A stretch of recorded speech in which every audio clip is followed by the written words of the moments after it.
How's that? Ah, there we go. Okay. You guys hear me now? Sorry about that.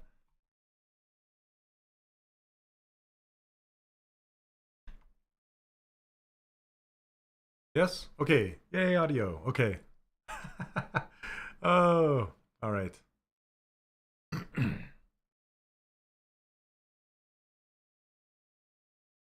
Okay, let's see here. All right. Hey, hey. So, again, this is where we left off, and let's just keep going on it, I think.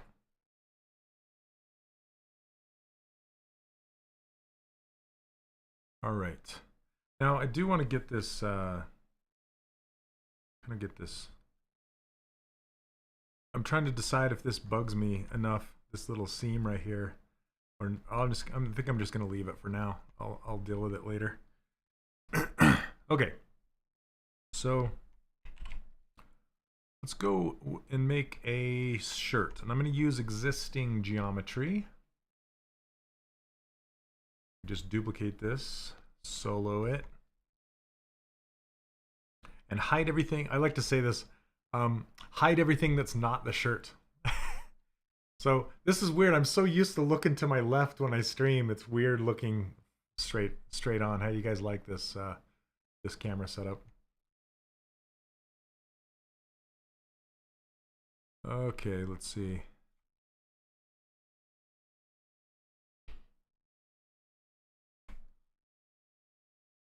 Okay, we can do auto groups.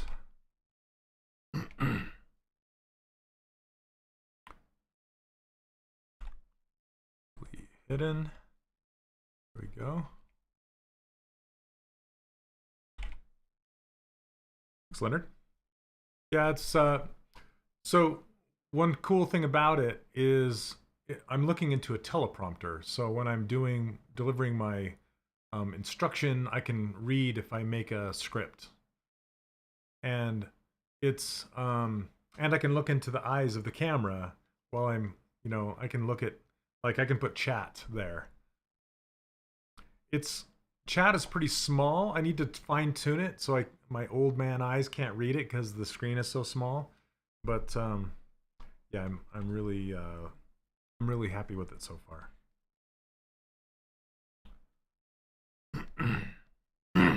Sorry, I have a little bit of an itch in my throat today. Let's go.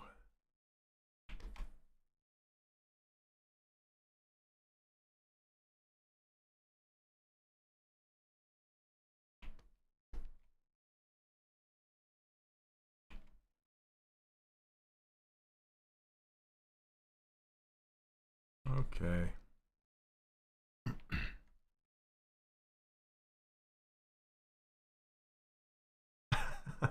Yeah. Yeah, I've been struggling trying to decide whether to do a Mac setup, a PC setup, because I'm actually watching the Apple keynote right now that's going on, and they just announced the MacBook Pro 13-inch. Really tempting. I wonder if they're going to put the M2 in the Mac Studio. I'm sure they will eventually. I just don't know when. And there's some YouTubers that actually do hybrid setups, so they have both Mac and PC running to one set of headphones, one mouse, one keyboard, one monitor that is split, and you can using an app, you can go back from one side to the other, from Mac to your PC, and yeah, it's crazy. Old man eyes, yep. I can't see nothing.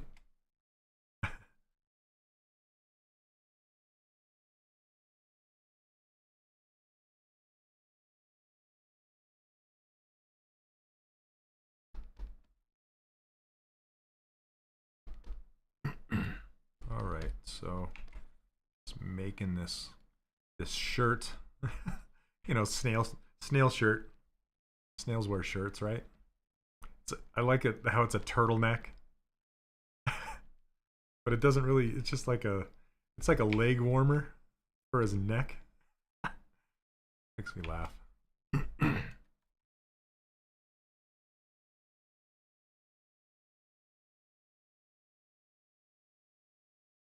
right.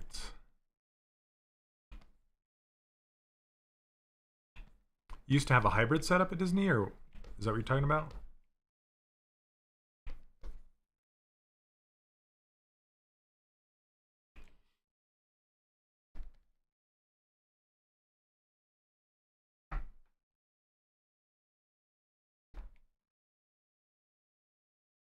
Okay, let's see here.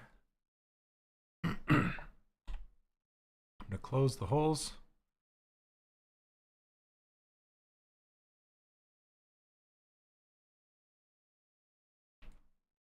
Let's grab this color. How did you like it?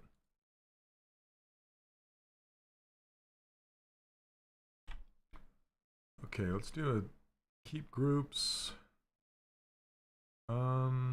Let's do same and see what we get. Not bad, not bad. This is kind of weird.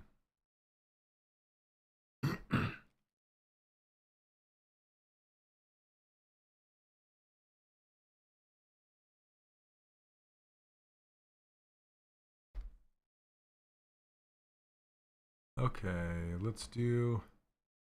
Oh, sometimes I forget to switch my keyboard. Oh, interesting.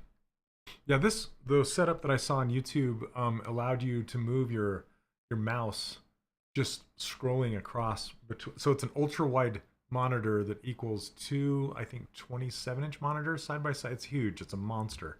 It's like $1,400. I don't know that I want to go that much, but you essentially, as you drag your mouse across the threshold, the center threshold, it switches to the other OS and the other. Yeah, it's pretty nuts.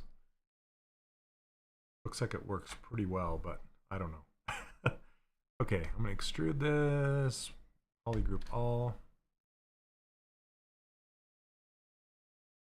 Okay.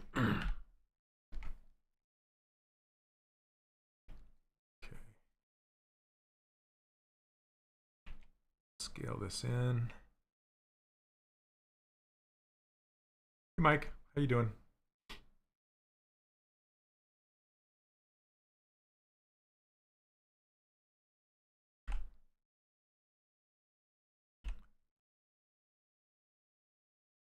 Let's see. Okay. So I want to 3D print this guy, so I'm essentially just making a plug. So it doesn't have thickness all the way through it. I keep looking to my left. So it doesn't have thickness all the way through. It's actually capped off. And I'm going to do the same thing on across the bottom, and then I'll probably remesh it. It's good function in Logitech cordless. Right. That's the one. Yeah, so I have this mouse right here, if you can see. This guy. And I have the same version for my Mac that's a lighter color, but same. I love this mouse. But I don't have the keyboard that allows you to switch back and forth.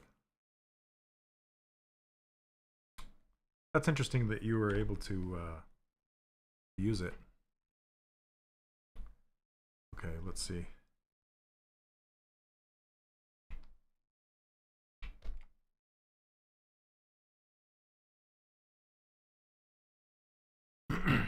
Man, I didn't realize how itchy my throat was till I tried to talk so much. Okay, let's extrude this out. Well,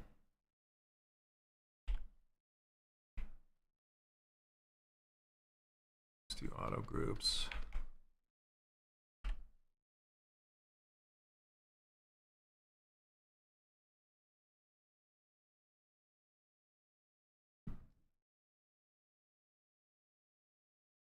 So these look like they're in different polygroups, or the same polygroup, but they're in different polygroups. So I'm actually going to extrude this in a little bit, just like I did with the neck. Okay. So there's a cap on the top and a cap on the bottom. then that will make it look like it has thickness, but it'll also be watertight. So now that I have it watertight, I can now drag this out. See how it has kind of this lip that's kicking out right there? Let's go mask lasso. You love the craft keyboard? Is that the one with the little knob on it? Because it looked like that wasn't available anymore. But it looked really fun to mess around with.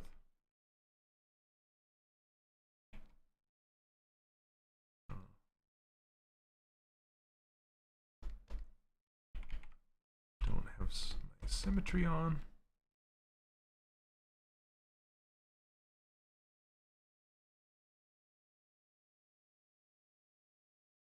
It feels a little thin.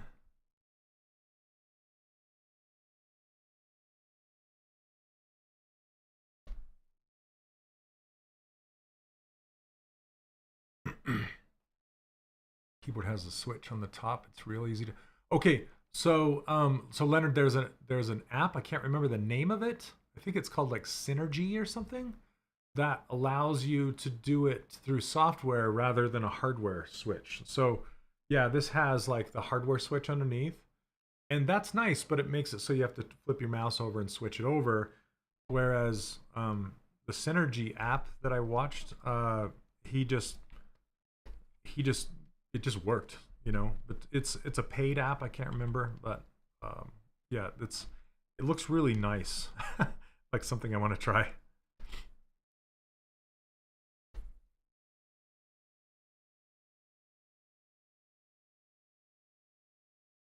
That's interesting. I haven't talked to anybody but other than the YouTubers that I watched, how to set it up, you know.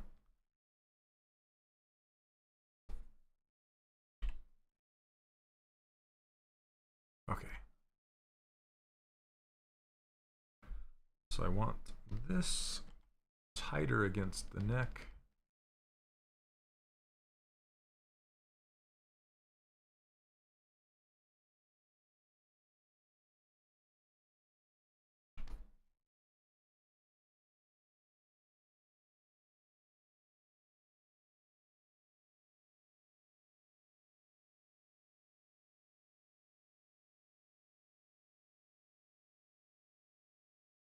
So I don't have a symmetry fix. So if you ever run into this problem, I'm actually thinking about doing a YouTube video on like a whole bunch of different ways to fix symmetry. And you can see how this is not symmetrical. Basically, what you can do is you can mask the side off that you want to keep. So you got to turn off symmetry. We'll turn on mask pen, and you can just cover over the side that you want to keep. And you can do any amount. You don't have to go all the way to the center or across the center. I usually like to cross the middle center. And you just mask this off, and then you go down to deformation. And then there's this button called Smart Symmetry. See, Smart Resim is what it's actually called. Okay, so you click on that and see that? Boom, it just fixes it. So that's an alternative to mirror and weld.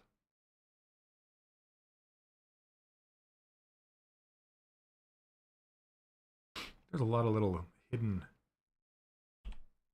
things in ZBrush. So any info on why ZBrush is now a subscription based?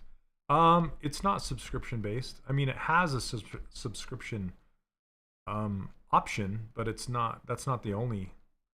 It's not only, as far as I know. I don't work for Pixelogic or Maxon. I'm just a volunteer here, so my opinions are my own.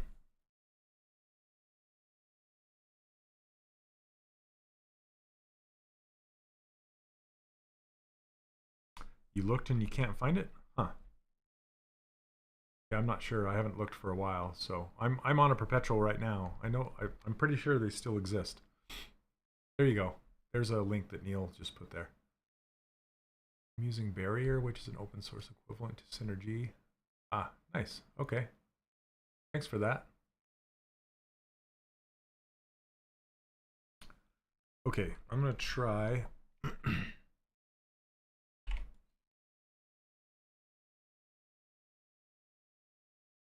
Yeah, Maxon now owns it. So that's where you need to look. Thanks, Neil, for looking that up, by the way.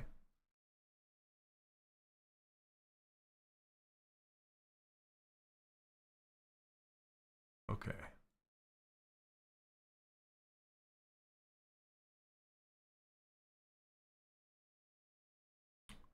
I'm just going to assign some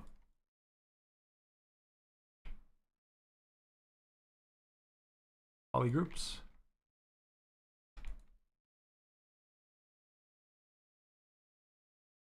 Okay, and then I just want to try and ZRemesh this again. I just don't like this, whatever's happening right here. Hey, Justin.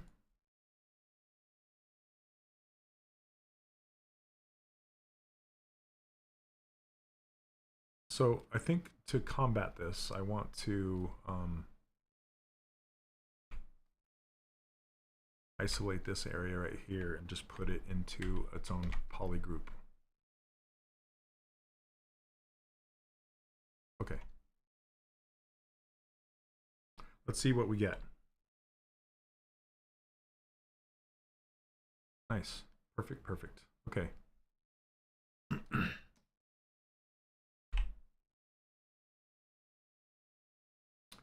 talking about, I don't know if any of you guys are watching the Apple keynote while you're watching me, but they're talking about games right now. I think that's their weakest area, but I don't think game developers can ignore the new technology, you know?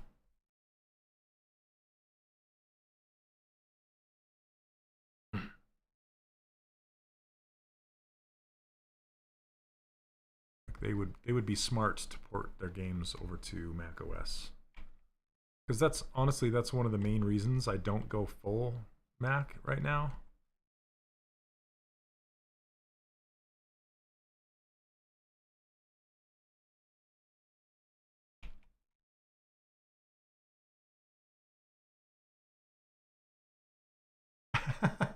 Right?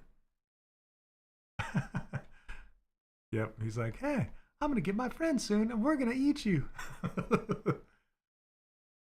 Hey Couch, how you doing? I see you're using the polygroup to extrude and add depth. Could you talk us through that? Oh yeah, sure. So I'm basically just using this Z modeler brush to extrude with. And what you can do is, that's a bright polygroup. Holy cow. But essentially what you can do, oh gosh, I just looked at this messed up polygroup down here, and I can fix that by doing a mirror and weld. So I showed you guys how to fix symmetry with this smart resim, but smart resim will not fix this. Okay, so what I want to do is I want to go from the front, look at the front, because what's going to happen is it's going to mirror from screen left to screen right when looking at the front, and you can tell that you're looking at the front from this little guy's head looking at you in the face. It's like I am right now. So, and I want to know because I'm going to drag these polygons to the side, to the right hand side. Okay, so these are all the problem ones. I need to turn off symmetry temporarily and drag all this garbage to the right. Okay. Okay, so now if I turn on the floor, you can see I've dragged it all past that center line. It doesn't matter if it looks all messed up at this point. And then turn local symmetry off temporarily, and then do a mirror and weld. And that will fix all of those issues. Okay? Now I can turn on symmetry, turn back on local, turn the floor back off, and now you'll notice this one vert you can kind of just push back into place. Not a big deal. Okay, so now it's fixed rather than trying to ZRemesh garbage again. Okay, Yeah, this is a really bright poly group. It's like, oh, I don't even know. Okay. So to demo what I was doing with the extrude, basically you can do it by polygroup. So I'm going to grab this Z modeler brush and say I wanted to extrude this green polygroup. You basically hover over a face, push spacebar, and then you click extrude rather than, so QMesh will extrude as well, but it will have, QMesh will also do snapping and welding and other built-in things, so it does several functions at once. But if you're just wanting to extrude, just push extrude, and then you can see this is your action. This is your action window on the top, and this is your target window on the bottom, and then any modifiers that you want to do to that target, okay? So extrude, and then I can click polygroup all. So that just means whichever polygroup I touch first, that is the polygroup that's going to be affected, okay? So, and then, you know, if you want one-sided poly, I just leave it at one-side poly. And then you just click on a face, because if you click on an edge, it's going to do something else. If you click on a vert, it's going to do something else. It's very important that you click. And before you do it, you'll see what's going to happen to it, because it says right there, extrude polygroup all. Okay, that will remind you what it'll do. And so I can just click and push up, and then that extruded that area one more time. And you can see these faces poking through. I just wanted to show you what that looks like. And I can grab any polygroup. So say this edge right here and pull it out if I want to go one more level. Okay.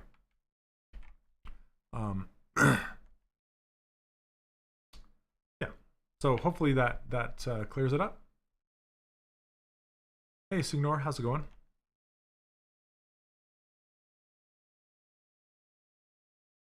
Okay. So you can see how I capped this off now. See, I capped off the top and the bottom. It's not hollow all the way through. And the reason I did that is because I want to 3D print this and I want it solid. And so it looks like it has thickness, but it doesn't. It's capped off on the inside. And you can do that on your sleeves, on your pant legs. So now it has a bit of an undercut. I could even key the body up into the bottom of this shirt thing. This neck warmer. Okay, so there's our shirt. Okay, I'm happy with that.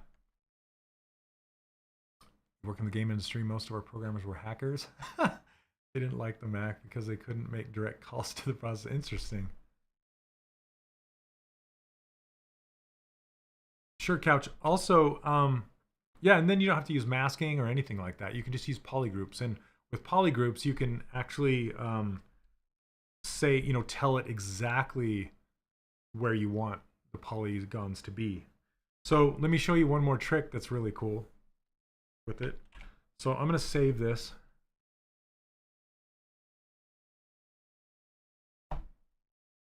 Okay, where's my cursor? There it is. Got lost. I have 3 screens now because I have a camcorder, or a camcorder. Hello.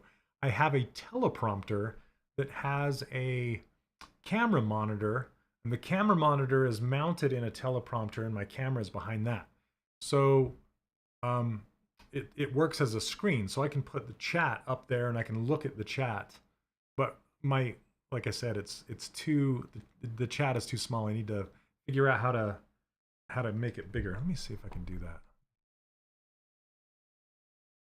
Oh, I can. Okay, I'm going to put this over here. Bigger. See if I can do that. There we go. Now I can read it. Yeah, sweet. Okay. Nice. Is there a tool to analyze your mesh before 3D printing to it? Yes. So underneath the 3D print hub right here. Wait a minute. It's not here. It's underneath. Usually your slicer program can check things, but I believe it's under mesh integrity. So you can fix your mesh right here and then hit check mesh integrity right here. And both of those buttons will help you kind of figure out your mesh issues. And I also will do close holes and weld points before sending it over to a slicer. You print it plain, or you're, now I'm all squinting trying to read this. I'm gonna bring it back because I still can't read it. It's too far away. Okay, let me do it. Okay.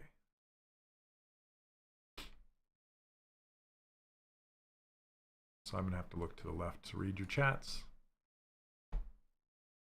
Okay, let's see what I missed. What do you guys use for 3D coat for in the character course? I use it for 3 things. I use it for retopology, UVs, and hand-painted textures. So those 3 things are what that software is good for. Let's see. And if you don't know what Justin's talking about, I'm an online instructor and I teach an online course called the 3D Character Workshop, where I teach how to do stylized characters start to finish. And I teach you how to do game characters and how to make characters for 3D printing like I'm doing now. So you can check that out over at 3dcharacterworkshop.com. And I also give away this user interface and my brushes for free over at the same website. You can just go scroll down about halfway and you can see them right there. Grab them. So when working for a studio, modeling characters, are you allowed to use third-party software? Are you locked into using the only... It's tentative. It depends on the company, right? There are companies, it's usually bigger film studios that have proprietary software. Some of them will have proprietary plugins for like Maya that do specific things, mainly on export or materials or things like that. So it just, yeah, it just depends. I'm going to turn this off for now.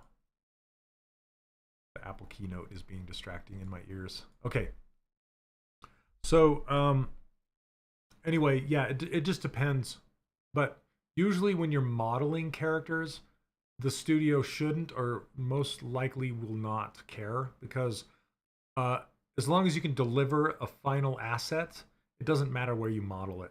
You know, you can model it anywhere and bring it into whatever software you want to. Say they use a Maya pipeline, for example. You can model your character anywhere that you can export it FBX or an OBS, and then bring that file into, like, say, Maya or Cinema 4D or anything like that. You can bring it right in. And the only time it ever diverges, or when the branches close, is as soon as you rig the character, because rigging is specific to the software. So you can't really take a rigged character and push it to another program. Not typically. There are a few cases, but not typically. Yeah, you can totally use that for topology, for sure. Yeah, it shouldn't matter. That'd be great, camcorder. That's why I said camcorder, because your name's, yeah, instead of teleprompter. I saw it, I read your name instead of said. Oh, that's funny. Okay. There's a check at the bottom of the transform menu. Analyze selected subtool. The bottom of the transform menu. Oh, right here, huh? Generates a report on the selected subtool. I don't think I've ever hit that button in my life. I'm gonna hit it. Oh, this is just the size. So I think what he was asking was about the mesh integrity, meaning like for holes, or like non-uniform geometry or non-planar geometry. What is that called? Where you get faces crossing each other. Okay. Well, that's interesting. I didn't know that that button existed. Thanks for that. That looks like it just gives you the size. So, and it's the size based off of your size. Yeah, check for coplanar face. So the size based off of your ZBrush file. Not just the size. If you pick the size, it will tell you if it's watertight. Oh, what? Okay, let's do it again. So if you do what now? Please select the closest size. Oh, if it's in millimeters. Oh, subtool is watertight. Nice. And the subtool's volume, the surface area. Wow. Okay. I did not know that, Leonard. Thank you very much. Holy cow. That is pretty dang cool. Learned something new today. Okay. Now I'm going to make this rolled up blanket. And I also want to make it watertight. So, I mean, I could basically extrude what do you call that? A spiral? I could extrude a spiral. Which button was that? It's on underneath the transform menu. I think it might be covered by my user interface, my ZBrush cover. Let me see if I can turn that off for a second. Okay, so this transform menu right here, and then if you go all the way to the bottom, analyze selected subtool. Yeah, it's right there. Again, thank you, Leonard. That's awesome. Okay, so let's evaluate this blanket and see what we want to do.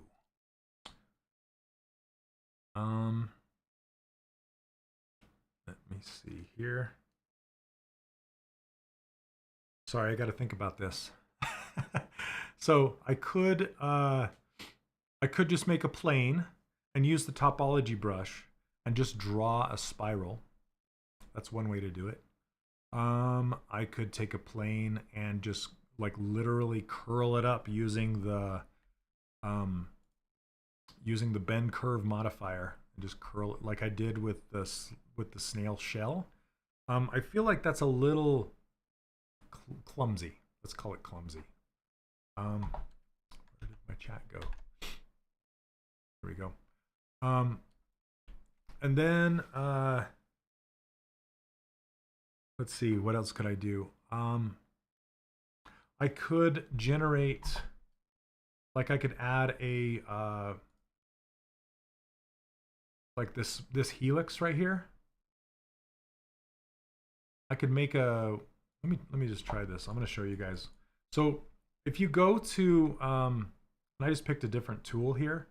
If you go to a different tool, you can click on it and you can see this menu of 3D meshes. And oh, there's a spiral right here. Okay. Well, I could have made my snail shell with the spiral. I've totally forgot about this. But you can see if you go under initialize, okay, under this initialize menu really only shows up with these ZBrush objects, these specific ZBrush objects in that menu. And it gives you all of these sliders to play with. Okay, so let me see. It looks like I have three things. Okay, and then I want to go, let's see what the coverage does. Yeah, the coverage. So maybe like this. Does it go this way? Yep, 1, 2. Last time I had to do a mesh like that, I subdivided a plane a lot, paint a mask, polygroup it, and then deleted the outer. Oh, that's another way to do it. Yeah. Last I did a panel loop and ZRemeshed it with the groups on. There you go. Yeah, the only thing with ZRemesher is it's like a box of chocolates. You know, you never know what you're gonna get, that kind of thing. So, yeah, I'm just kind of like I try to avoid counting on ZRemesher if I can build it a different way, if that makes sense. Okay, let's see, radius, thickness, and I'm going to turn down the subdivisions. There we go. So it's just, I have to have it, let me do 4 just so it has a flat side. Nope, it has a triangle side. Okay. Would 5 give me that? Maybe 6. There we go. 6 does it. So I'm just looking for I'm only going to use this flat plane right here. Okay, I'm trying to be smart about it. Let's see.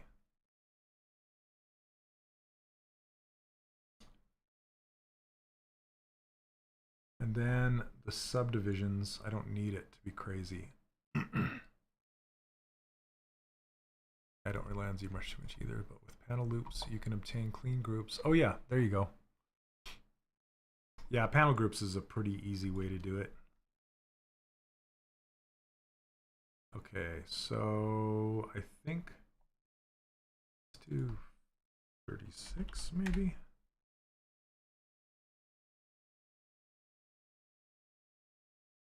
That's too many. 40.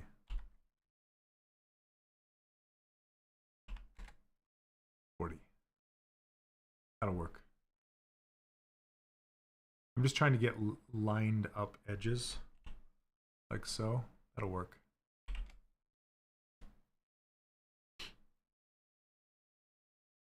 Start radius, twist, twist, length divide.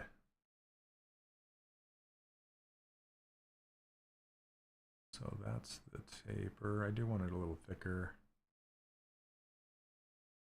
You think which one will adjust the taper? Did you say? End displacement? No, I don't want that. That.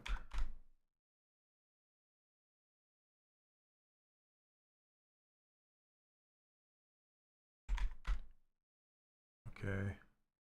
I think I can just use what I have here. Hey, what's up, Ethan? Yep. What's up, brother? Why don't you use inflate? For what? Okay. So now that I have this, you'll see where I'm going with this here in a second. So now that I'm done, basically what I can do is hit Make Polymesh 3D, and that's going to make a new tool. And now the initialize is gone. It defaults back to making cubes and things. So the adjustments for it are gone. And now what I can do is I just want to use this one. Okay. So I can delete the rest. And then I only want up to maybe here. Not the tip. So let's delete that. And then you can see how it's kind of pushing in. I want it to come out rather than push in. So let me see. I can just do double-sided. I can just use this side of it. And just do flip normals. So display properties, flip. And now I have it on the back side.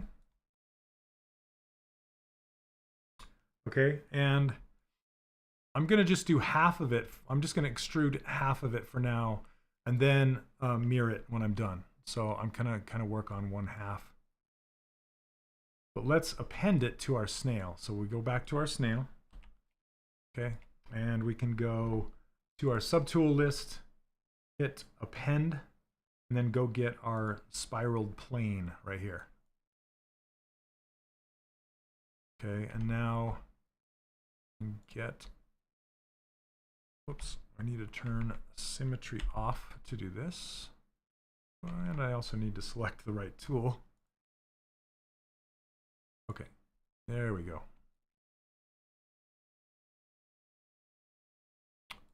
Oh no, I'm not. I should have made the shell that way. Yeah, but no, I already have the, because I made the shell a different way because I completely forgot about spiral. Spiral is a, I'm going to put this like, I want to hide this end down underneath on the shell, but yeah, spiral is a really cool primitive that comes with ZBrush. Now it is going from thick to thin, which I kind of don't want that. I want it to, I don't want the edge to go from thick to thin. And I didn't see a way to adjust the taper. I'm sure there was a way, but I didn't see it.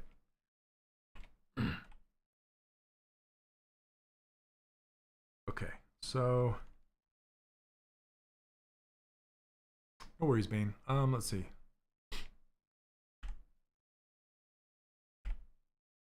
So I have an idea for that. I'm going to grab the ZModeler brush and extrude these inward. And now we kind of have our blanket.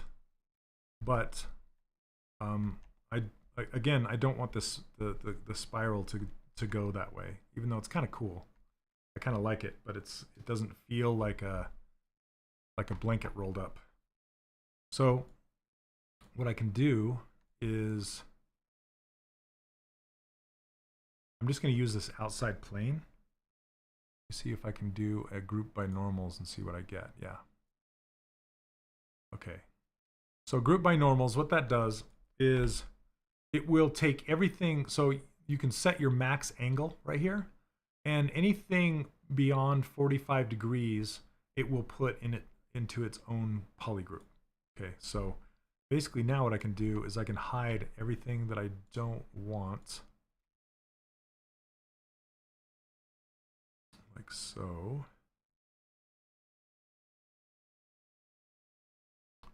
I don't want this one or this one.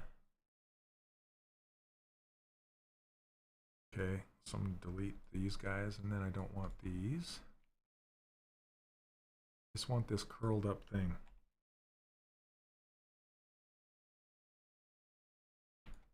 And you know, I could even do a thickness right now by hitting dynamic subdivisions and then adding thickness. And that will give me even thickness throughout the whole thing. Okay, let's see. But I need a support curve in there.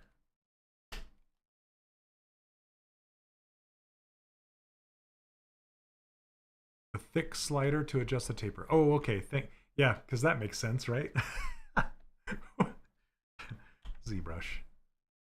Okay. You'd think it'd say like taper, maybe? Come on. Okay. Sorry. I like to joke around. Okay, so let's bring this in.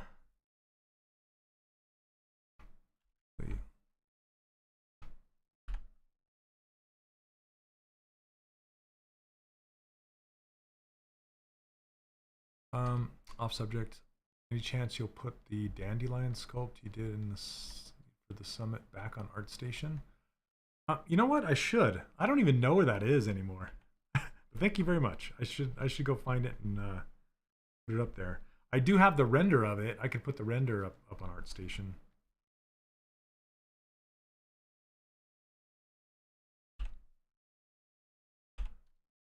That was fun. That was a lot of fun. Hey there.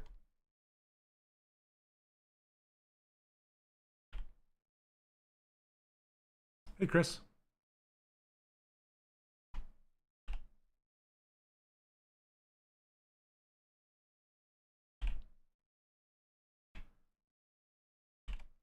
Okay, let's get a support loop on there.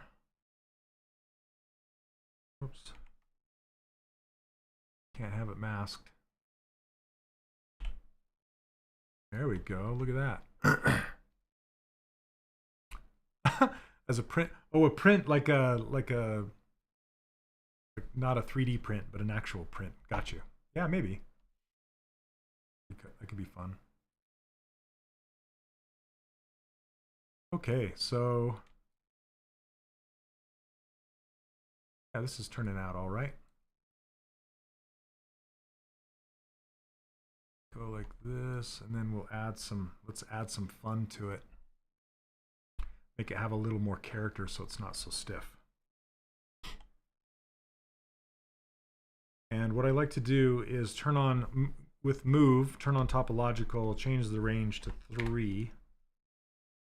And then the first portion that I touch is the portion that's going to get moved. And I want to give myself some more edges to work with here. There we go.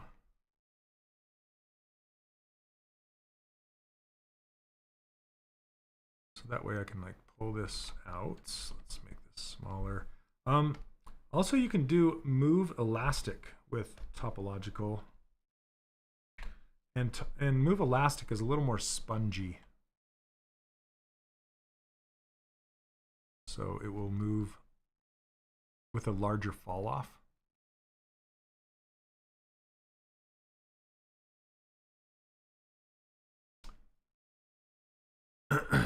Great. Ian did an octopus, and it reminded me of the dandelion. Check him out, and the little fella disappear. Oh, interesting. Okay, let's see.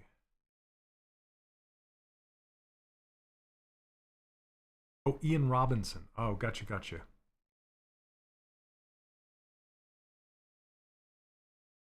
Okay, and this end piece, I just want to kind of tuck up underneath here and make it hidden. There we go. Okay, come on, grab that. This one. There we go. Then I can turn topological off and kind of pull the whole thing down a little bit so it looks like it has some weight to it. Yeah, I think the dandelion is on the ZBrush live page. Oh, you found it, Neil. Thanks. Yeah, if you guys want to see the dandelion he's talking about.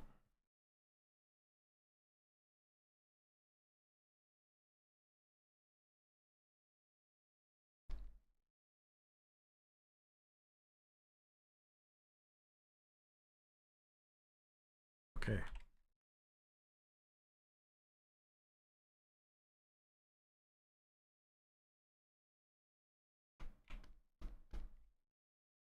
Let's give it that blue color. Oh, looks like I didn't fill his shirt. Yeah, I can relate. I have 0 hairs.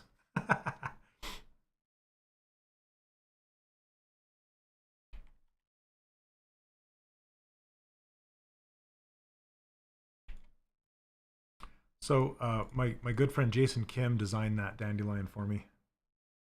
I told him what I wanted, and he did an outstanding job delivering a wonderful design.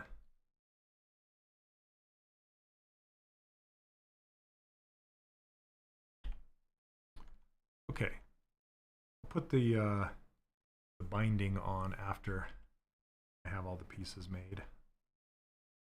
Okay. How do you blend the colors when painting? So you can blend colors with shift. So with smooth, as long as, so if I'm holding down shift right now and RGB is turned on, it will blend the colors together. But you can see how this blanket has a pattern on it. If I wanted to do that pattern, I would have to subdivide this blanket up to a high enough level that it could take on enough, that it would have enough resolution to take on the color that I need, like with the sharp edges. But right now I like to just leave it simple and low. That way I can move things around and edit it. Once I add real subdivision levels, it becomes quite difficult to edit.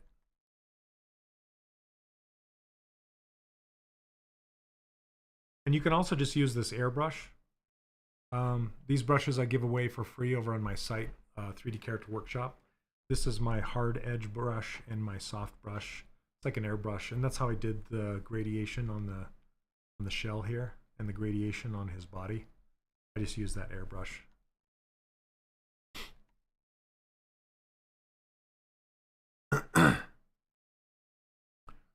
Might be good to build the pattern in geometry. Maybe. You know, it might not be a bad idea because for 3D printing, right? Then it gives the painter a place to apply the paint. So yeah, that's not a bad idea. Has anyone created a UI that works better for something like a Surface Pro for on-the-go sculpting? Trying to convince myself not to get an iPad. Oh. So Yes, and I had a Wacom, what are those things called? The small one that has the full PC that you can take with you, the workstation thing.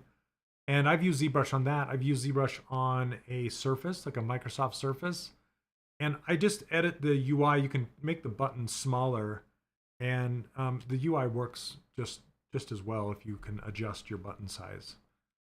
And you can get your screen resolution high enough to be able to see all the buttons. It works pretty good. I was able to do it.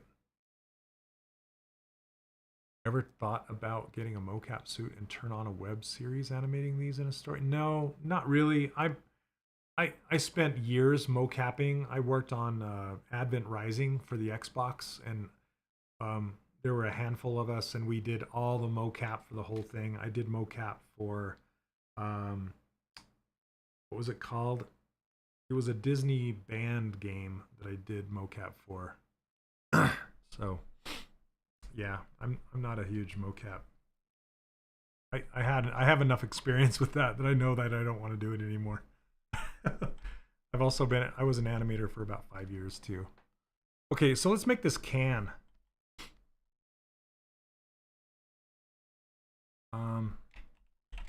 Okay, let's go. Let's grab this cylinder. Oh, let's turn off symmetry for a minute. But yes, it would be fun to make these into a story. I'm just all about 3D printing these characters for now.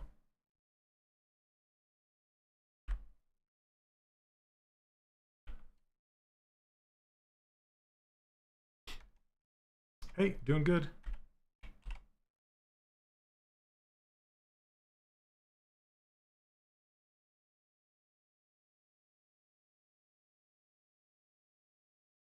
Just a cylinder.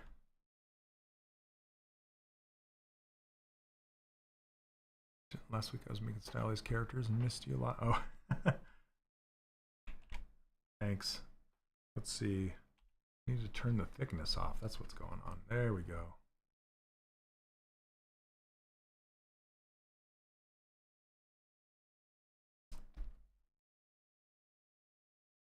All right, we're going to insert edge loop.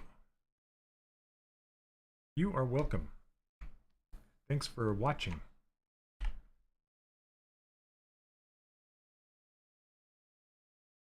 Let's see. Now it's too thin.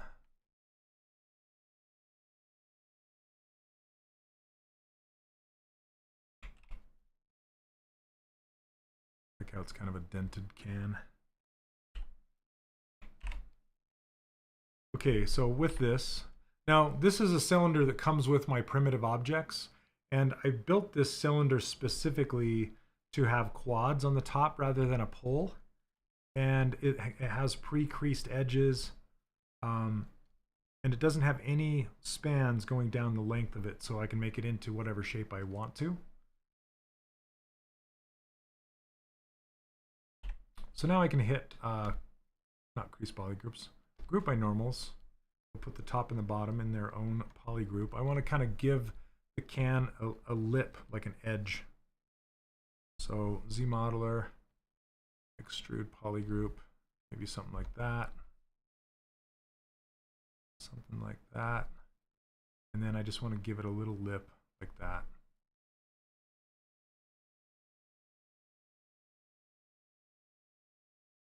Any news on the big next update? I don't work for Pixelogic or Maxon. I'm just a volunteer here, so I don't have the inside scoop on any of that information. Okay, do auto group.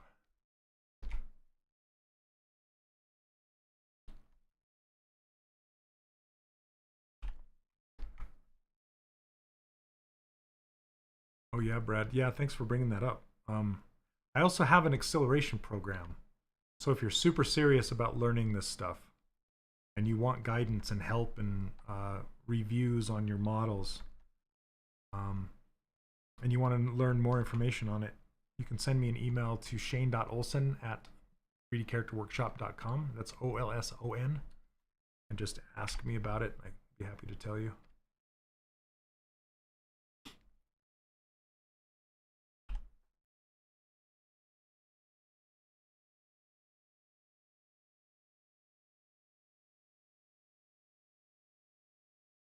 Oh, Marlin, nice. That'd be a good one to watch. Marlin's really good.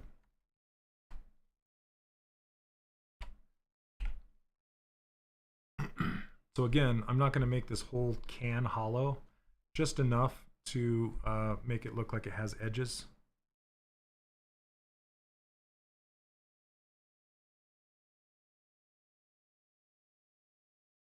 And is that separate from the 3D character workshop? It's separate, but you're required to have the 3D character workshop so I can refer to it when I'm teaching. So yes and no.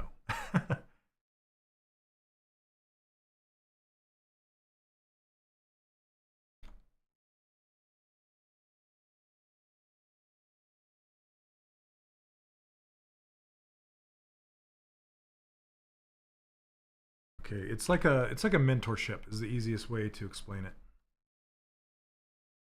It's like having an art director be right there giving you feedback on your stuff.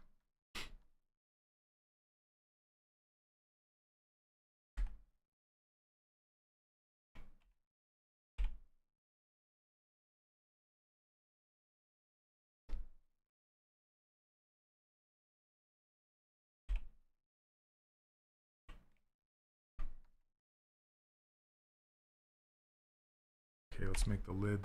It's funny because the lid is kind of it's chewed up a bit. It doesn't look like it fits the can. If I get it, you'll refer to methods taught in the workshop to speed up the process. Yeah, because I've already taught, like, say, there's a whole entire section in my course on anatomy, and I can't go, well, go look at my anatomy section to get brushed up on this if you don't have the workshop, if that makes sense. Any tips for posing characters? That's a really, really big question that I have like a whole bunch of training on posing. But the number one thing I can say is master hiding, showing, and masking. Those are the three big things to master to help you do posing inside of ZBrush.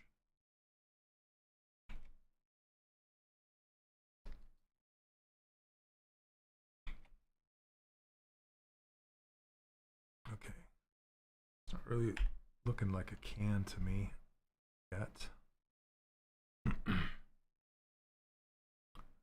Squattier, there we go.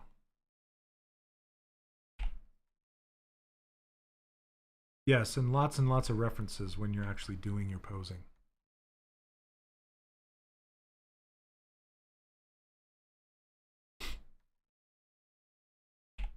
Thanks, Neil. Okay, so I'm going to append another cylinder here.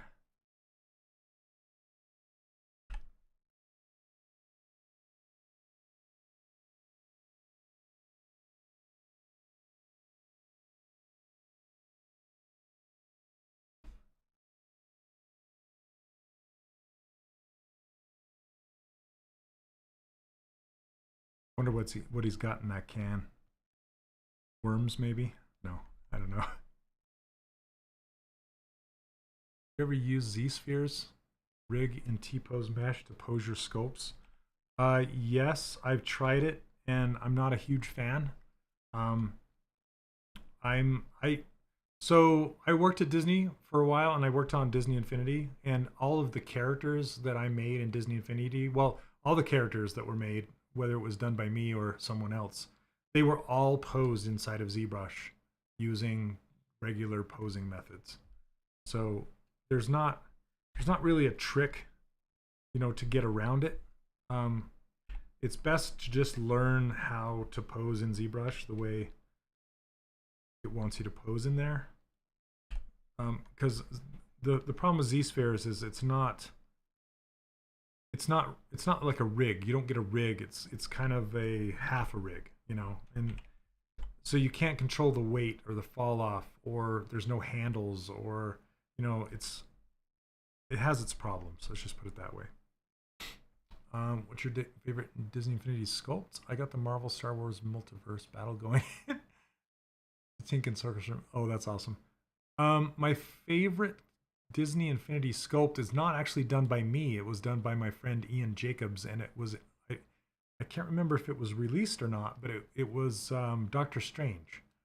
So Doctor Strange was done by my good friend Ian Jacobs, and the detail and the flow and the likeness and everything that he put into that was like one of his last models that he made before they shut the studio down. And it's just absolutely amazing. It's really, really good.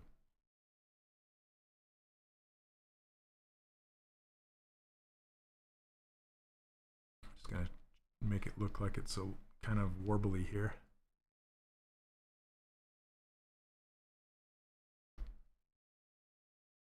The mobile lifestyle, the can is a cook. Oh yeah, that's totally true. He's probably cooking his beans in there, right?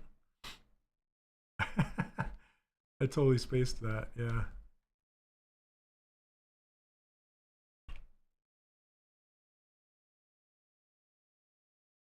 Yeah, and I should probably match the inside of the can to match that, but I'm just trying to decide if I want to take it that far or not.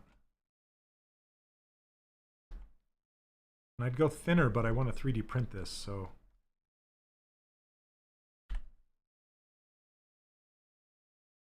Gotta make sure that these are attached. I think that's good enough to say what it is. Yeah, beans on toast. I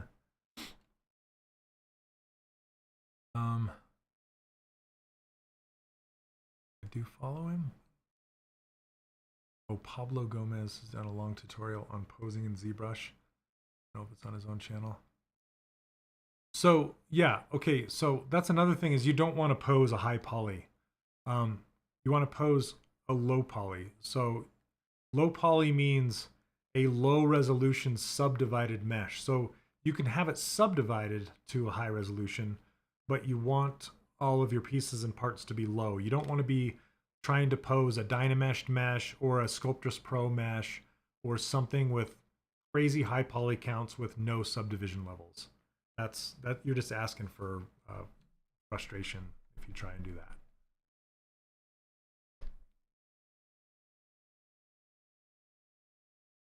So I guess that's another tip there.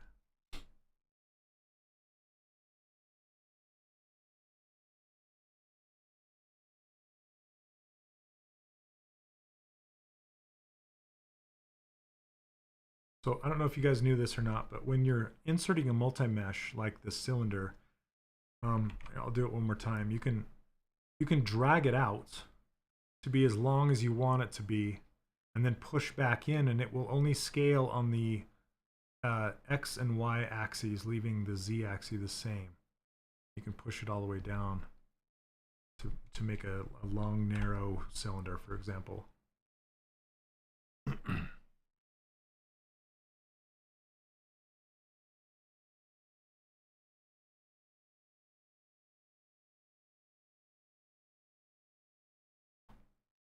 You have to pose Dynamesh isn't good. Topological masking doesn't work, and it's also slow. Yeah, I would even say it's near impossible.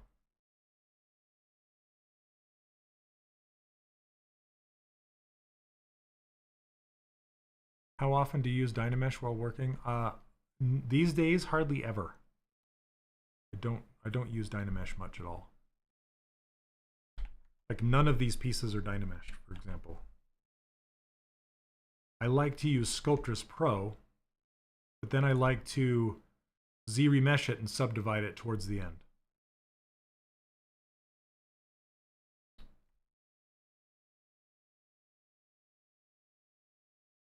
It's going to kind of have this stick tied in.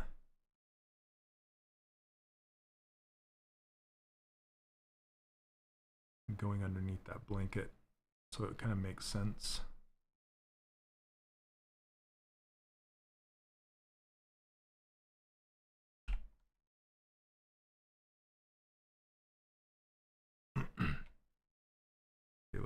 Picking up this end.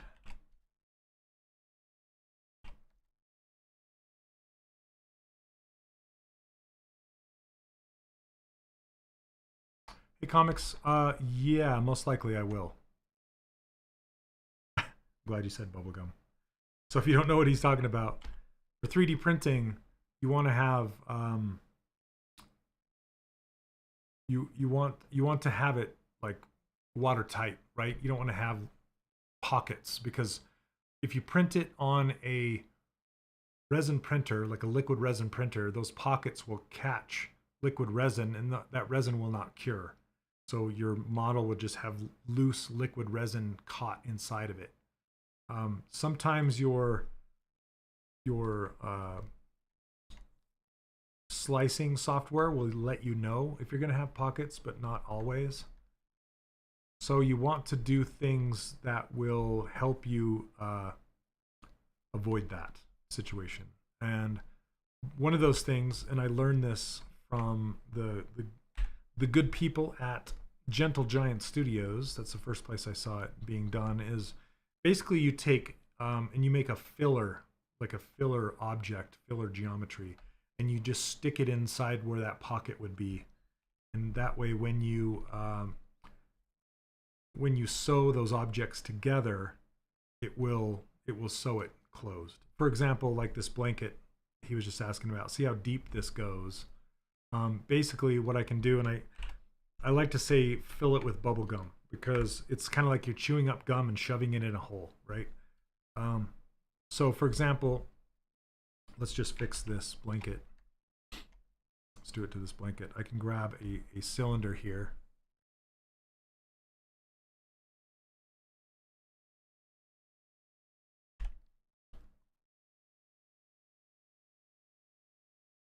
And just kind of put the cap where, as deep as I want it to be, so you can't really see down in that hole when it's being 3D printed. Something like this. I'm just looking at it down in that hole, and then let's mask this off and then shrink this down the inside there. And that's what, yeah, that's what I mean by when I say filling it in with bubble gum. I can split this off.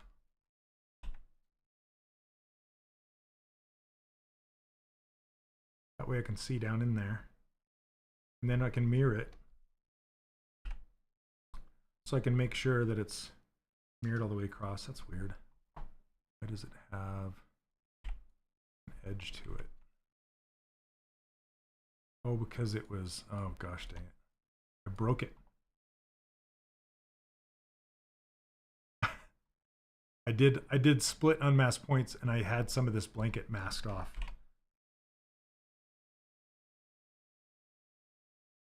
Okay, hold on a second. So I have double in here. I want to do hard surface modeling ZBrush, so should I subdiv my primitives first, then use knife brushes?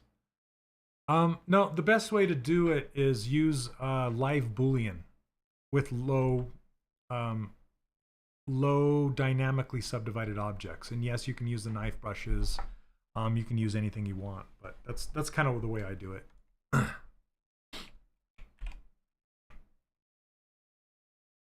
Hey Angry, how you doing? Okay, so now I kind of have double here. Double trouble.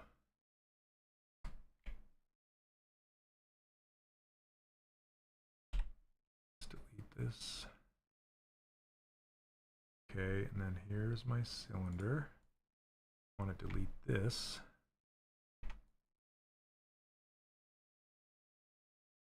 Okay, where's the rest of it?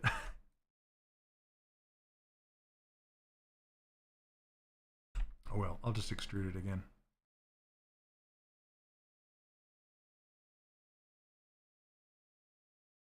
Because it had thickness. Oh, there's my cap. Okay. But I need to have an object going all the way through to both sides. This can kind of work, but it's a little sketchy. You know? because I want to make sure that this is closed completely, but that'll work. So now when I stitch it together, this should be closed, but I got to make sure it's mirrored. So let's make sure local symmetry is turned off. And then mirror it first, and then mirror and weld. Now it's in both sides. Okay. And I can color it. Let's go that dark blue. It'll eventually be that dark blue. So now it's essentially going to be filled, so you won't have resin pockets, which is cool. All right. He colored his eyebrows blue. That's fun. Let's color him this green color.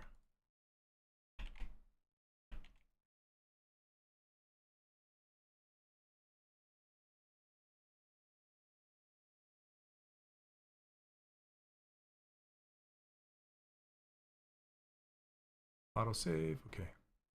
There we go. I use live Boolean, export my model to Maya. The live Boolean comes as object.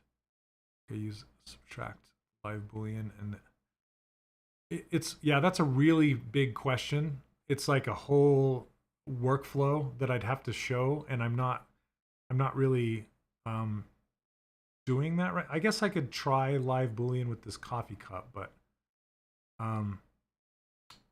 yeah, basically you have to after you do live Boolean, you have to run live Boolean. I usually do it on a folder, and then to make it one object, and then ZRemesh that object, and then export that to whatever program you want.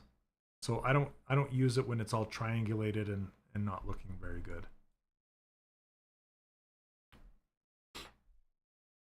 Okay, I'm gonna make this little bottle first.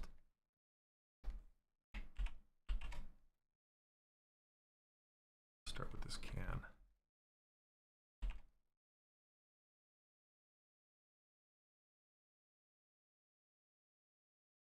Yep, sure.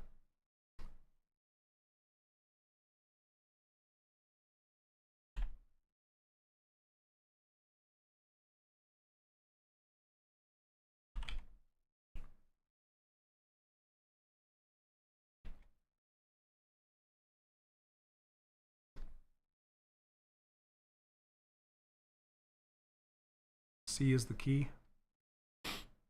What did I miss? Oh, can you tell me what the hotkey for color picking? Yeah, C. But if you want to color pick off of your reference image that you have loaded up into Spotlight like I do, Spotlight, not Spotlight, you have to hit Z to make your ring show. See this ring? The ring has to be showing in order to pick from your image. Otherwise, it'll pick the background, that dark gray or whatever background you have. Okay, I'm going to actually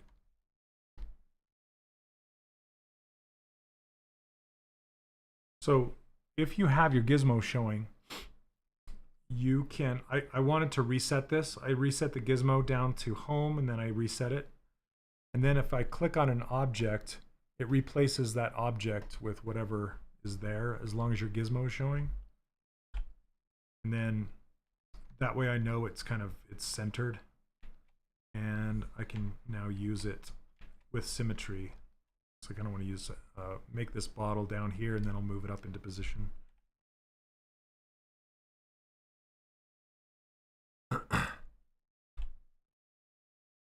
Okay, oops, move.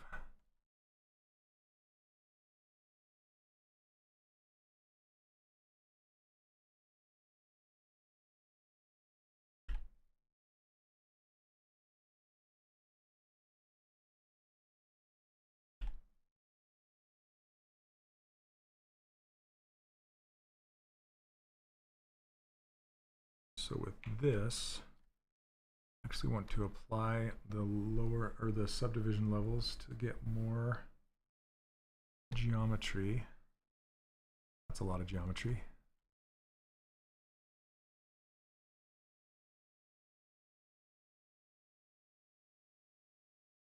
And then I'm going to knife lasso the cap off. And then keep groups and ZRemesh it. Keep groups. I'm going to ZRemesh it at a 1. Oops. What did I do?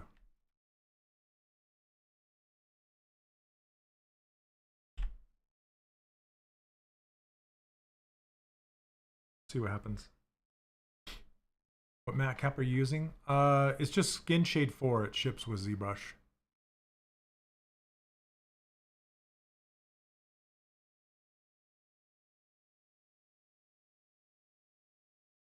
Let's see what it gives us. ZRemesher. Not bad. It's got some weird poles around right here.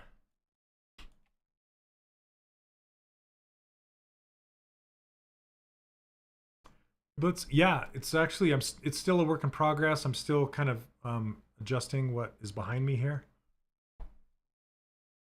This is more of my desk than I usually show. It's just a camera with a teleprompter on it, so I can look into your eyes instead of from the side over here.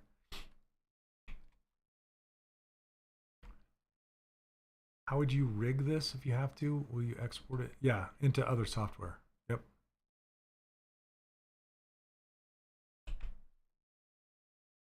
Let's go half and try this again.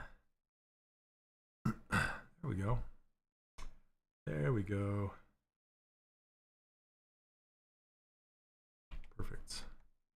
And then for this top,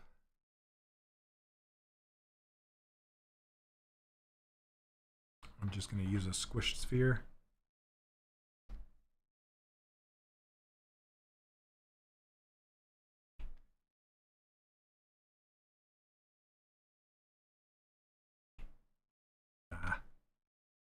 Every time.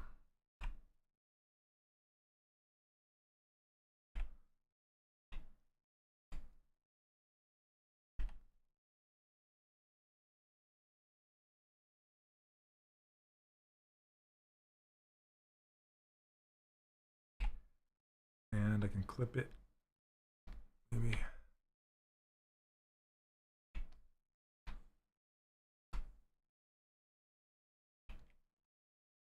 My own Twitch channel? I don't, but I will be. I want to start live streaming on my own YouTube channel soon, which is 3D Character Workshop.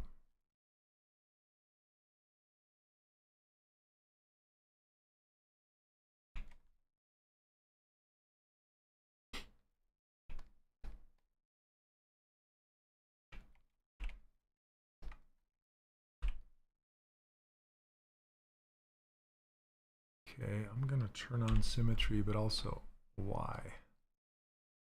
No, Z. There we go.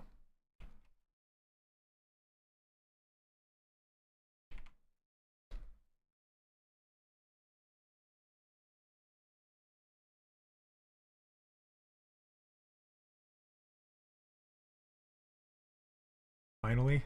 You mean finally, like, streaming on my own? Yeah. It's been a long time coming. I have a lot of characters lined up that I want to do. I'm thinking about doing just a, well, I'm not sure exactly just yet.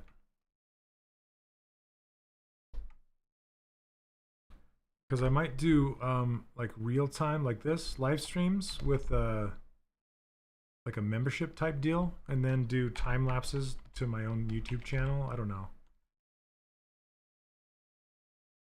Kind of fun.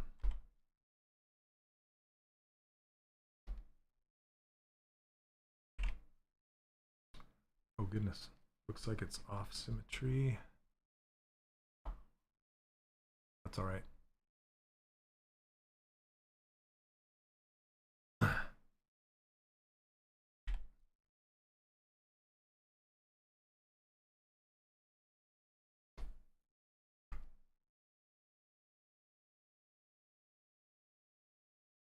All right.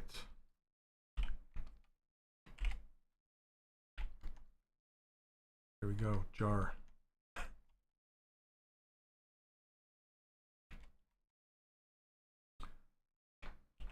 And I won't stop streaming on here. I just want to be able to you know, just to do full characters and do other oh, interesting, Leonard. Adam Savage does is only so members can chat, but everyone can watch. That is interesting. I love Adam's. I love his thing. It's really, really nice. Let's see, about right there.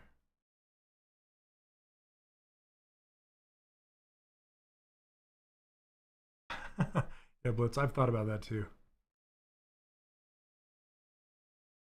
Yeah, there's a lot of plans I have. He does have some content that is for members only. Interesting. I'll have to join his membership and see what he does. I'd like to support him anyway. He came to a local comic convention here in Salt Lake City, and it was right when COVID was like, is it on, is it off, is it on, is it off, you know? And I wanted to make him his own like Infinity character, you know, like Adam Savage Infinity, and take it to him, like 3D print him one and give it to him. But yeah, it was still too sketchy. Is there a way to erase poly paints? If you have poly paint in a layer, you can erase it. Otherwise, no. And poly paint in layers are kind of sketchy.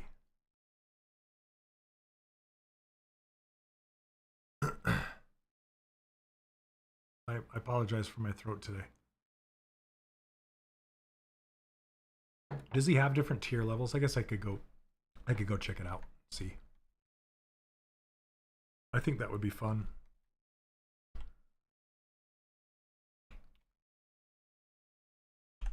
I think just for 3D's sake, I'm going to move this up.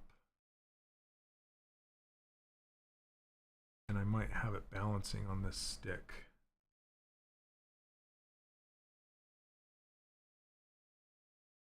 Add adjust.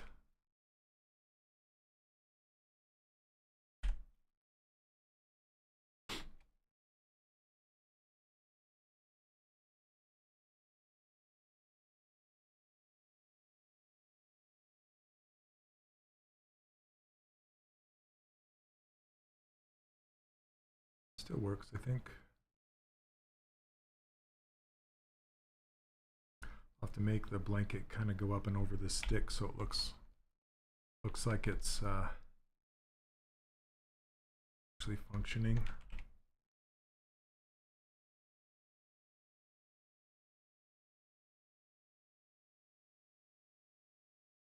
I want to kind of warp this bottle too.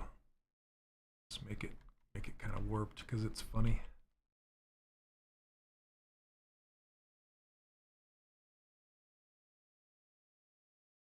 Give everything character.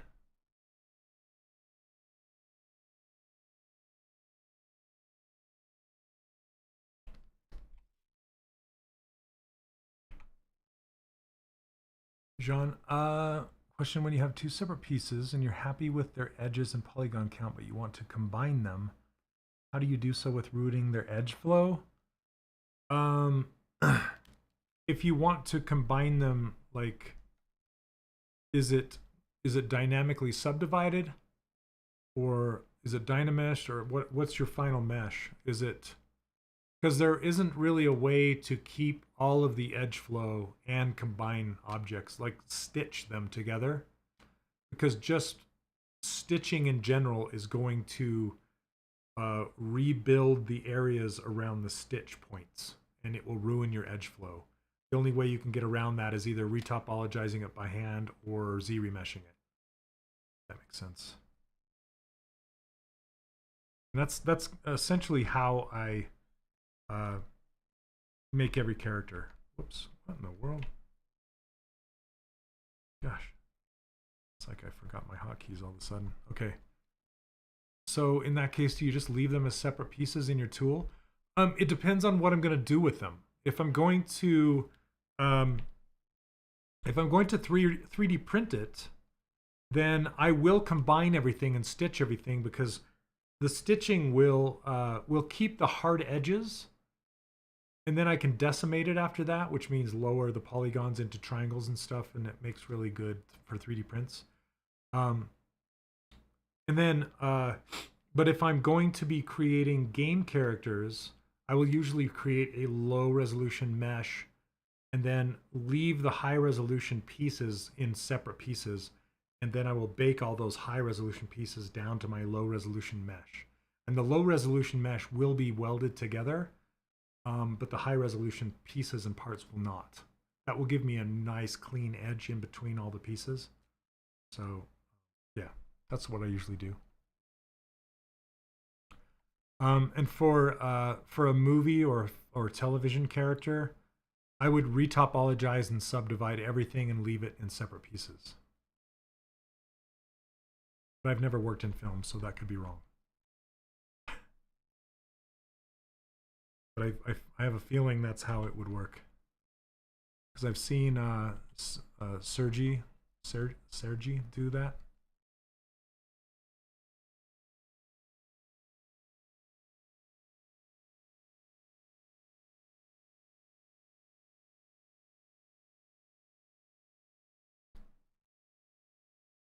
Okay, let's create that little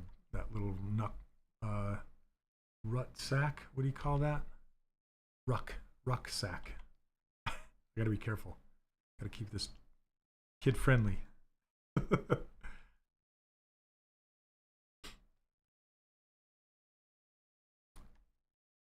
Hey Anastasia, how you doing? Welcome, welcome. Did I miss any questions? Let me know if I missed any questions.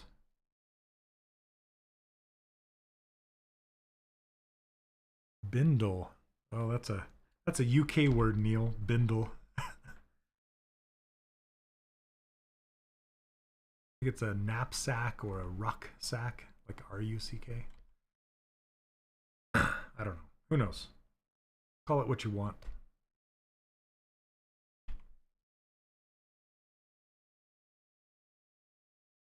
Couch, I'm do good. Thanks. I said I'm do good. I'm do good. Let's see. Get the right primitive.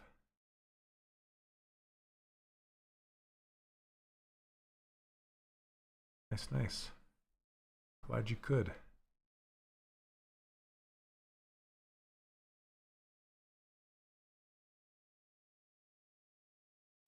Suitcase, it is. You know what? I need to be smart about this. Why don't I just use the thing that's already in that shape, which is this bottle thing? Right? I could just duplicate that and use it.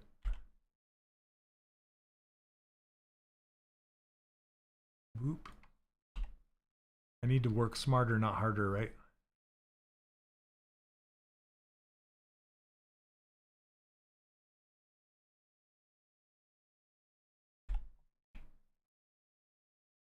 Delete the parts. I can use this as the knot. Delete hidden.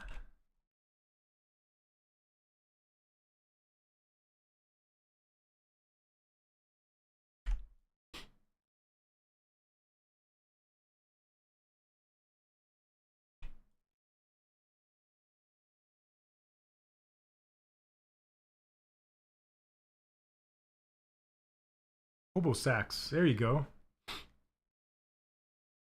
I'm down on that one.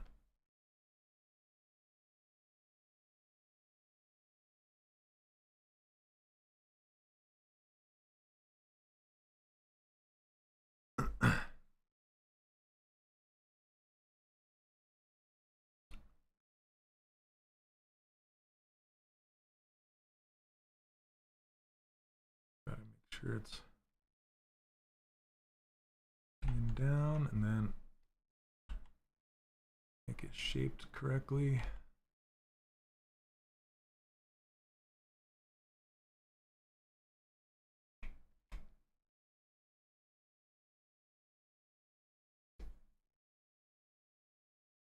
Got a job as a junior 3D character artist in game studio. Awesome, Sammy.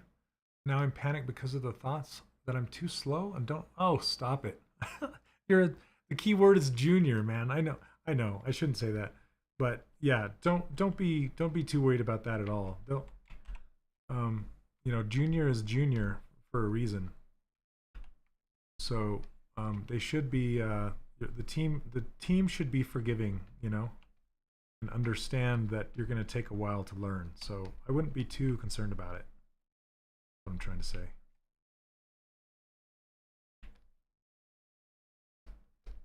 And fast isn't always what you want to be. Quality is better than quantity in most studios.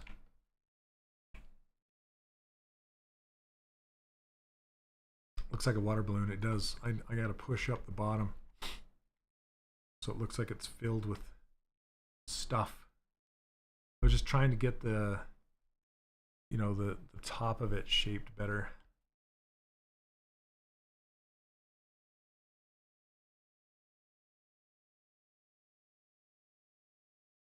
Go too far.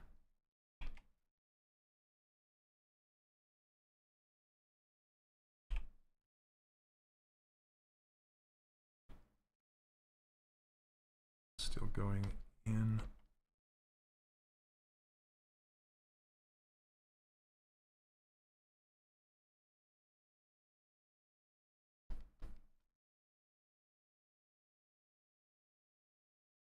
Really fast guys that were always having to rework their models. Yep, there you go.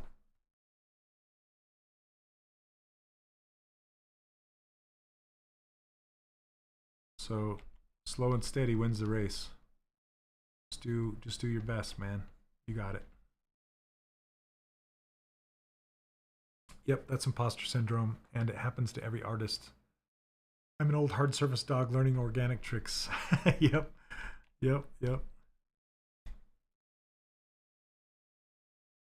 Yeah, the way they do texturing and substance these days, I'm still not on the up and up with it. I just know enough to be dangerous, and that's about it. Okay.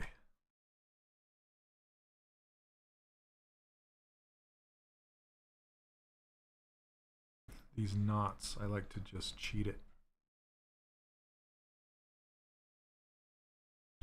When in doubt, stretch a sphere.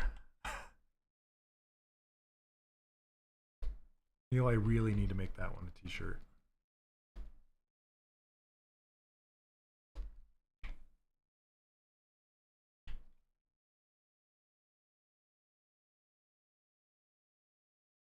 Oops.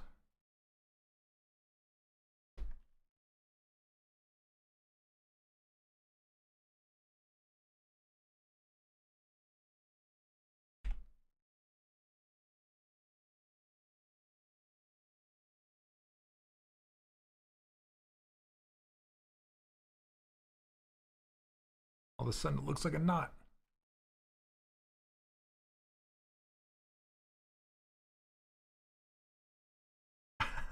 I actually have a YouTube store, Leonard. I have some. I haven't really. I have to have 10,000 subscribers before I can have a t-shirt store on there.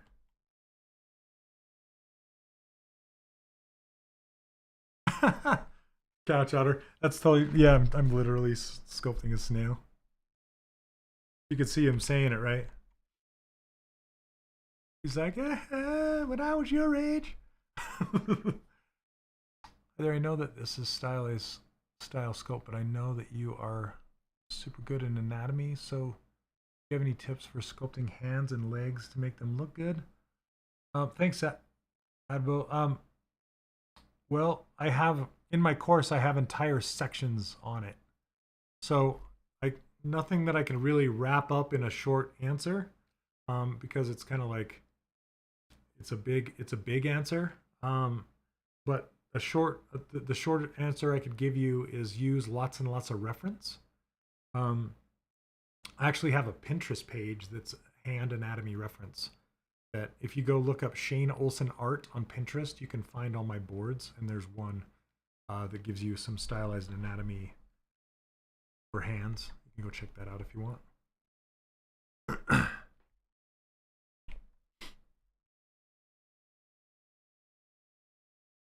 And the thing about using spheres, squish spheres, is you won't accidentally get those pockets I was talking about.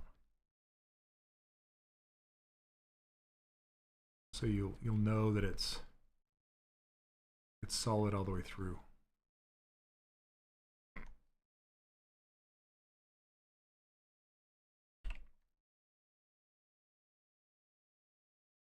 Oh, thanks, Neil. There you go. Neil on the case.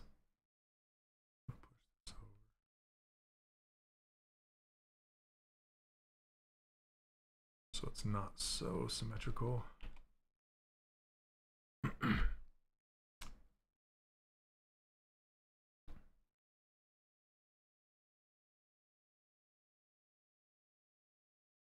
Again, squish a sphere.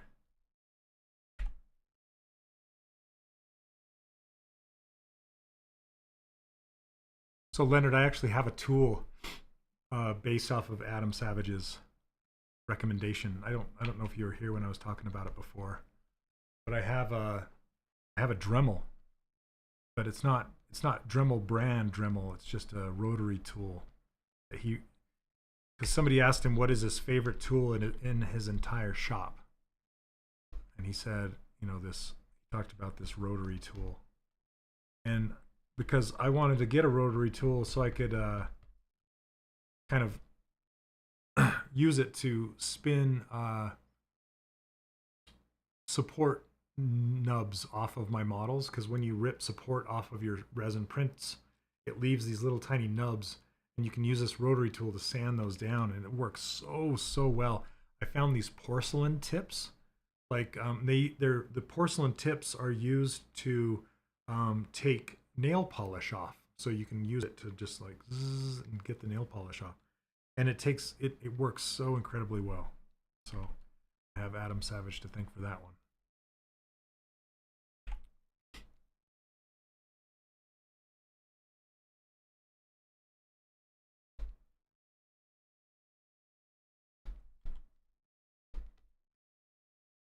Is it hanging up over there? Hold on one second.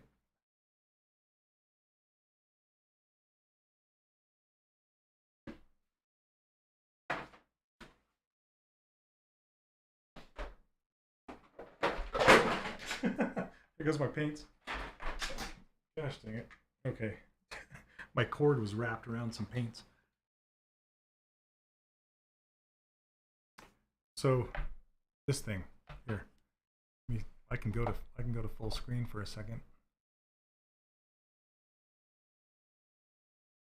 Zoop.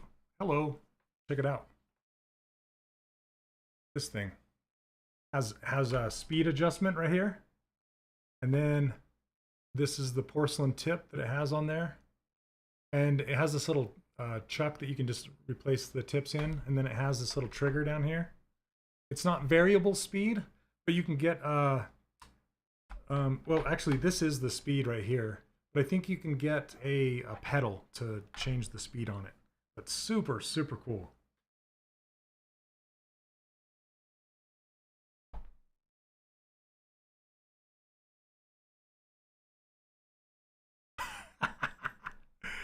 Oh, that's awesome, Leonard. Yeah, Proxon. I love Proxons too. So I think after Adam Savage talked about being his favorite tool, because in the video where he talks about it, he talks about having to have a power source that plugs into a US socket, because I believe they're from the UK, I'm not sure. But after that, they Proxon added a US plug. So this is the end of, yeah, it's got a US plug. So that's pretty nice.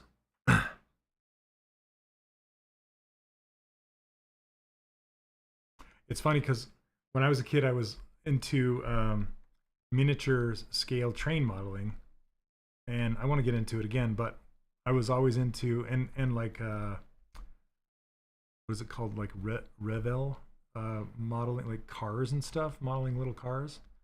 And so I was always on the hunt for tools. And back in the 80s, tools like that were kind of hard to come by unless you found a dental catalog somehow. And so whenever I'd go to the dentist, I'd ask my dentist if I can look at their dentist tool catalog. So I could see like the drills and picks and all those kinds of things. And I mean, they're always really overpriced, but I still love to look at them.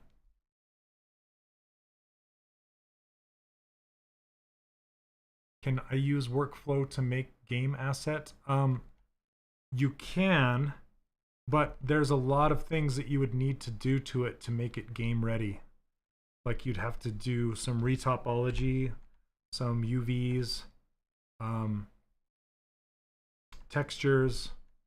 Yeah, it would take some doing, but you could do it.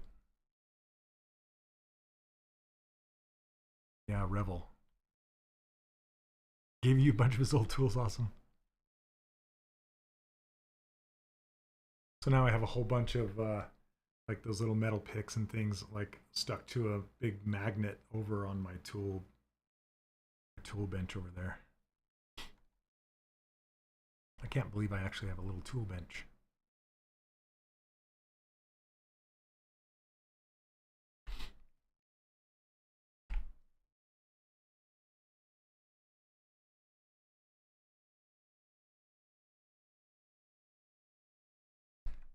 Do you have a mill, Leonard? Do you have a milling machine too, with that aluminum stuff,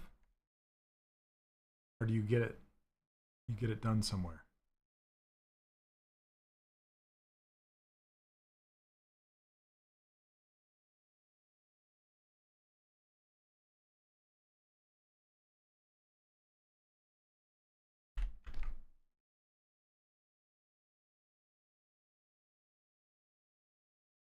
CNC machine. Oh, that's awesome. Yeah, I just have one out in the garage. Oh my gosh.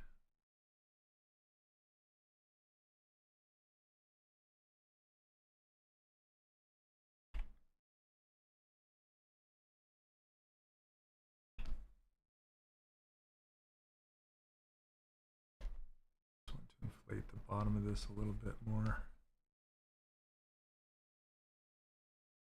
Not quite happy with that shape. Okay.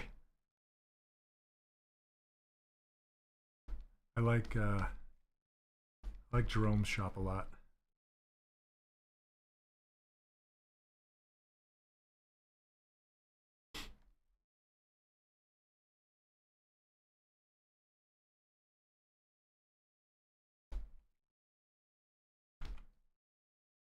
Okay, that's not bad. That's all right. So let's build that. What time we got? 1:49. I got 10 minutes. Let's see if we can build a coffee cup in 10 minutes. I won't be able to get to that ant today, but at least we can get to this coffee cup. I like the silhouette of this guy. He's just like,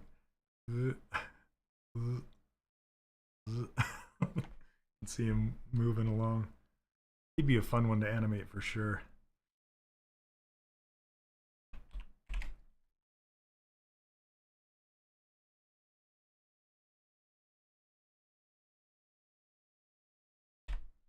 Okay, split unmasked points.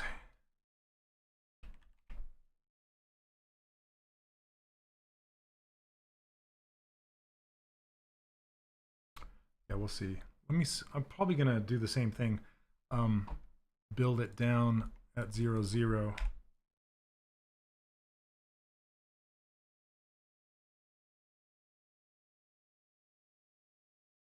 Go.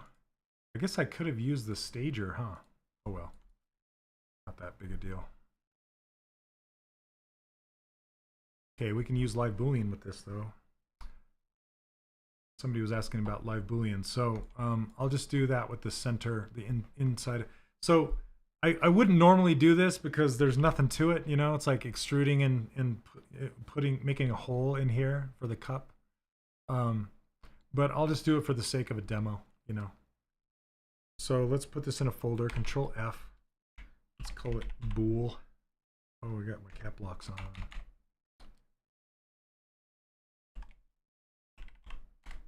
Okay, put a magnet in this base.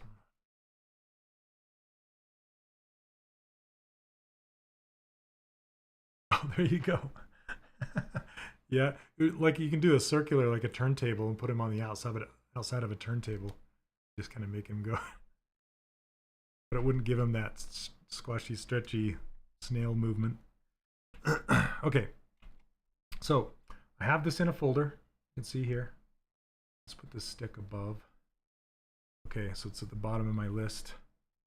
Let's do a save as.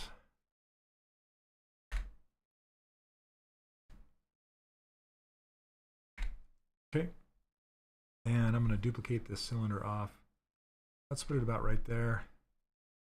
Scale it on down to be the thickness that I want. Split unmasked points. Let's only show this for now. Okay.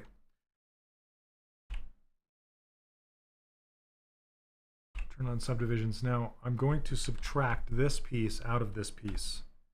So you have to click this button right here that's subtract, and then turn on live Boolean, and it will subtract it. Now if I turn off wireframe, you can see it being subtracted out of there. And the reason this is so powerful is because it's editable until you decide to make it not editable anymore. So essentially, say if I wanted to not have the hole go so deep, or if I want it to taper as it's going down, I can just mask off the top here and scale the bottom down. And that way it'll taper as it goes down in, making the coffee cup edges thicker. See, now it tapers.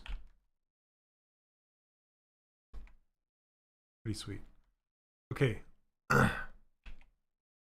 And then let's do the handle. For the handle, you know, I'm just going to try grab the mug here. I'm going to do a curved tube brush, and just draw a handle. This. Good enough, and then we'll edit it.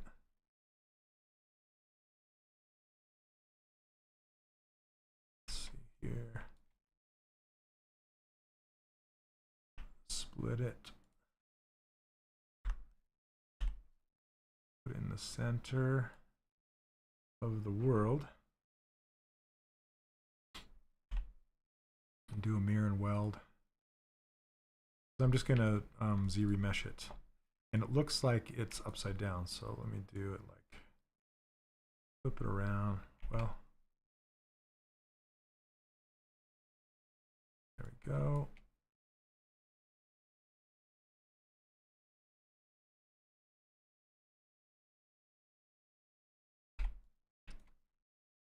And I think I'm going to clip the sides off with a knife curve brush.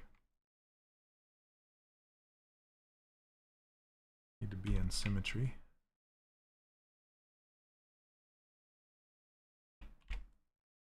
Okay.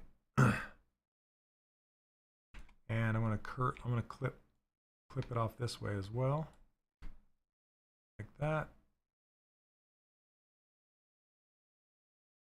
And then we'll ZBrush it using keep groups. Let's go same and see what we get.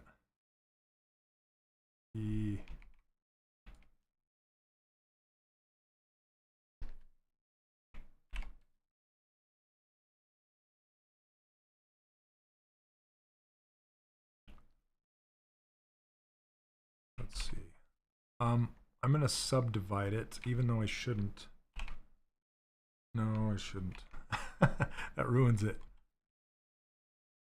Okay, maybe I'll decimate it. So what I'm trying to avoid here is, see, this is very low polygon right here. I'm just gonna undo this.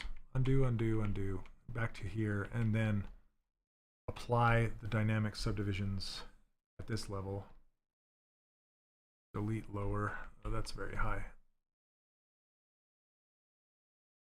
Delete higher. There we go. Okay, let's do it with this level now. There we go. There we go. So much cleaner.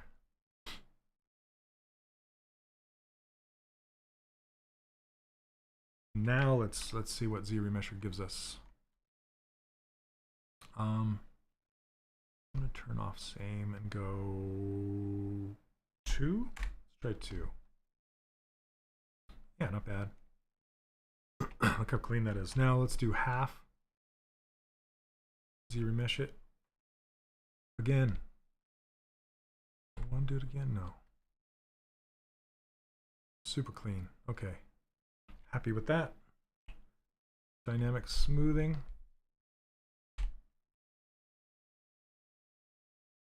Come on, autosave.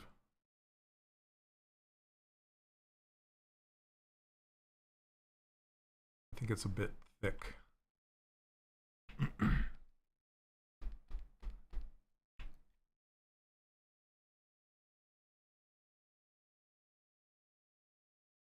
There we go. Maybe give it a little more coffee cup shape to that handle.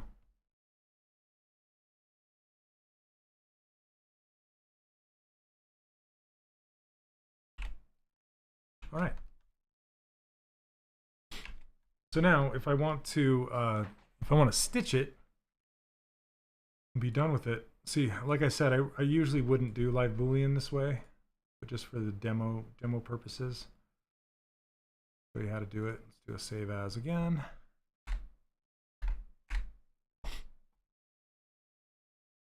Okay, so this is being live Booleaned. And now I can go to this gear right here. I can click on Boolean with dynamic subdivisions. That's what DS stands for. Click on that and it will give us a new cup that's all together like this. Okay, and I think I do want the bottom of that cup to have its own poly group. And I could even bevel the bottom of the cup, you know, it depends on how detailed you want to go with it. Oops. Let's see. Just want to put this in its own group. And put this in its own group.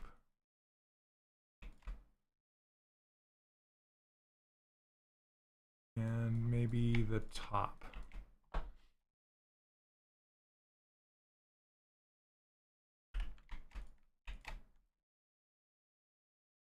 Okay, and then just we can ZRemesh this. Duplicate. ZRemesh by keeping groups. See what it gives us. Got 1 minute to spare. Can we do it?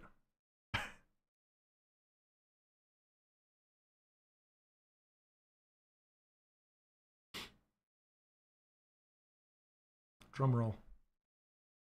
Boom. Okay, not bad. Let's do half.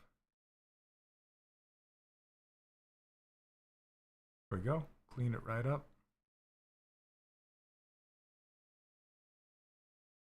Not bad. It'll do. That'll do, that'll do. All right, there you go.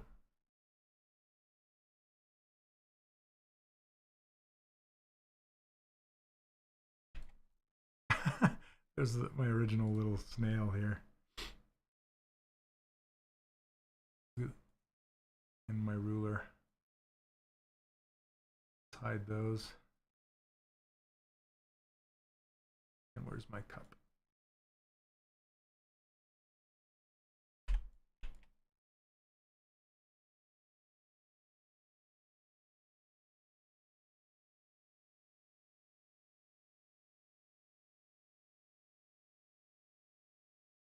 A little large.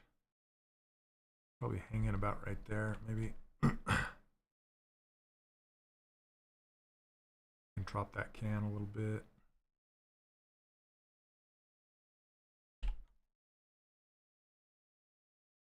I think I need to push this snail shell in a little bit more.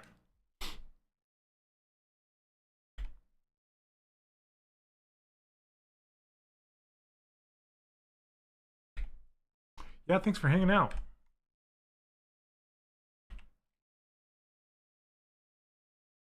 It's fun. This guy's hilarious. I love him. Let's go. Oh. And all we have to do is put all those little straps everywhere. That'll be fun. All right, guys. Well, thanks again for, look, I got 2 sets of eyebrows. Thanks for hanging out with me today. It's a lot of fun. Let's see. Be back? Yeah, forward.